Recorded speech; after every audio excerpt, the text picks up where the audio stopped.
सकाळ सकाळी मित्रांनो आपल्याला काम लागलेले. आज आपल्याला आहे ना युरियाची गोणी आणायची ती, म्हणून दुकानात गेलो, युरियाची गोणी घेतली. येताना थोडे फ्रुट्स घेतले कारण की मळ्यामध्ये लई भूक लागते बरोबर. त्याच्यानंतर गाडीवरती गोणी टाकली. गोणी बांधायची गरज नाही बरं का, आपण थोडासा बॅलन्सचा प्रकार आहे, तो बॅलन्स जर केली तर काही विषय येत नाही. त्याच्यानंतर गोणी उतरवली मळ्यामध्ये.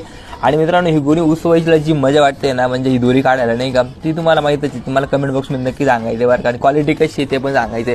त्यानंतर मम्मीने सुरुवात केली मस्तपैकी युरिया फोकायला. मम्मीने पूर्ण धानांमध्ये युरिया फोकला, म्हणजे कोथिंबीरमध्ये, आणि आपण त्याच्यातच पाणी लावून दिलं, बारे दिले आज.